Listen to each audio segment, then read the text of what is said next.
جب میاں صاحب کی حکومت تھی تو ڈاکٹر عبد المالک صاحب بات کر رہے تھے. یہ عجیب بات ہے کہ ملک صاحب کی حکومت کے لیے تو ہم میاں صاحب کو کریڈٹ دیتے ہیں, لیکن اس بات کی کو باعث تنقید کا نشانہ نہیں بناتے کہ انہوں نے ان کی حکومت کیوں ختم کی.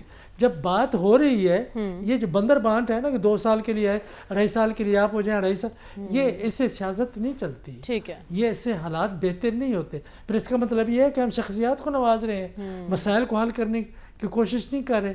بہت دیر کر دی ہے بلوچستان کے مسئلے میں, اب بھی وقت ہے کہ سیاسی جماعتیں اب بھی وقت ہے, ہمیں ٹائملی فیصلے لینے ہوں گے ورنہ پھر معاملات جو ہیں مزید آگے بھی بڑھ سکتے ہیں. ہمیں پروگرام میں ایک بریک کی جانب بڑھنا, واپس آئیں گے تو بات کریں گے غزہ جل رہا ہے اور مسلم امہ سو رہی ہے. بریک کے بعد اسٹے ود اس.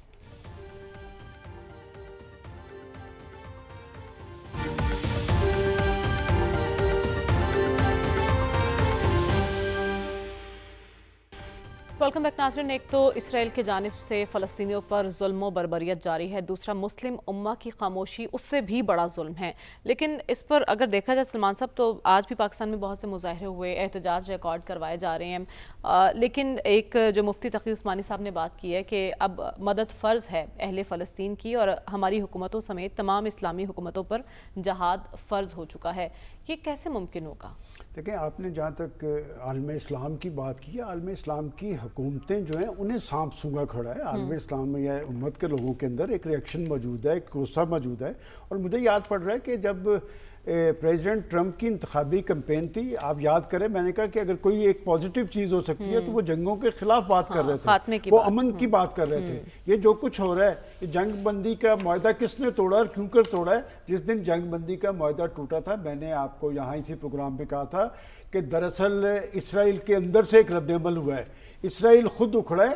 کیا یہ غزہ سے فلسطینیوں کا انخلا کر رہیں گے؟ آپ دیکھ لیں. دیکھیں, بات یہ کہ آج آپ کو نظر نہیں آ رہا, لیکن یہ غزہ جو ہے یہ اسرائیل کا قبرستان بنے گا. اور بات ہے کہ یہ جو عالم اسلام کی حکومتیں, آپ نے کہا کہ سانپ سونگا کھڑا ہے, کیا یہ بات محسوس نہیں کر رہے ہیں؟ یہ صرف باتوں سے تو نہیں بنے گا نا قبرستان. ہم اگر پاکستان کی بات کرتے ہیں تو میں ایک کریڈٹ پاکستان کے پرائم منسٹر شہباز شریف کو ضرور دوں گا کہ انہوں نے UN کے پلیٹ فارم پہ نیتن یاہو کی موجودگی میں یہ بات کہی تھی کہ یہ وہ شخص ہے اور یہ وہ کہ دنیا بھر کی قوت اس کے پیچھے ہے, اور یہ وہاں پر فلسطینیوں کی نسل کشی کر رہے ہیں. اور آپ کو یاد ہوگا کہ اس کے بعد نیتن یاہو نے جب تقریر کرنے کی تو پاکستان کے پرائم منسٹر نے اور پاکستان کے وفد نے بائیکاٹ کیا تھا.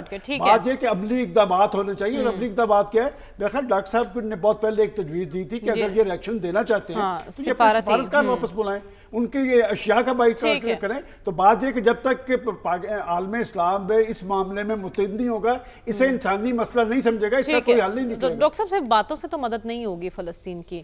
مسلم امہ کو کیا کرنے کی ضرورت ہے, جو ہمارے علماء کی جانب سے بڑی آج تجاویز دی گئی ہیں, کتنی حقیقت پسندانہ ہے؟ دیکھیں, علماء کے لیے گفتگو کرنا تو آسان ہوتی ہے نا, لیکن یہ کام علماء کا نہیں ہے. یہ کام حکومتوں نے کرنا ہے, ریاستوں نے کرنا ہے, جن کے پاس اختیار ہے ان لوگوں نے کرنا ہے. اور ویسے پاکستان کے علماء تو اس ان کا بیان دے دیتے ہیں, یہ عرب عالموں میں سے بیان نہیں دیں گے. سعودی عربیہ کا عالم بیان نہیں دے گا یہ, کیونکہ وہ حکومت کے خیال رکھتے ہیں پالیسیز کا. باقی رہا اب اس پہ ہم کہیں کیا, دیکھیے بڑی اس وقت امریکہ اور اسرائیل کی پالیسی بڑی کلیئر ہے. وہ چاہتے یہ ہیں کہ غزہ کا علاقہ انہیں مل جائے, بندے جہاں مرضی جائیں. اب اس کا جواب تو ہے وہ تو عرب ملکوں کو دینا ہے. عرب ملک اس میں جواب دینے کو تیار نہیں ہے, تو اس لیے اس مسئلے کا حل نہیں ہوگا. اور یہ مسلمان ممالک جو ہیں نا, جب تک ایک حقیقت کو ریکگنائز نہیں کرتے, ان کے مسائل کا کوئی حل نہیں ہے. آج کے زمانے میں قوت اس کے پاس ہے جس کے پاس نالج ہے, جس کے پاس علم ہے, جس کے پاس سائنس ہے, جس کے پاس ٹیکنالوجی ہے, اور یہ مسلمانوں کے پاس نہیں ہے. ہم ویسٹ سے بورو کرتے ہیں. ایگزیکٹلی, ہمیں اس فیلڈ میں آگے بڑھنے کی ضرورت ہے, تبھی ہم کسی کی مدد کرنے کے قابل ہوں گے. مظہر عباس صاحب, آپ کی نظر میں اہل مغرب تو پھر بھی کچھ حد تک ریاکشن دکھا رہا ہے, ان کے اندر رد عمل ہے, اہل مشرق کو کیوں سانپ سونگ گیا ہے؟ جس کو سانپ سونگ جاتا ہے یہ سمجھ لیں وہ خاموش رضامندی ہے. اگر عرب ملک خاموش ہیں, کتنے عرب کنٹریز میں عوام نے مظاہرے کیے ہیں, ذرا بتائیں تو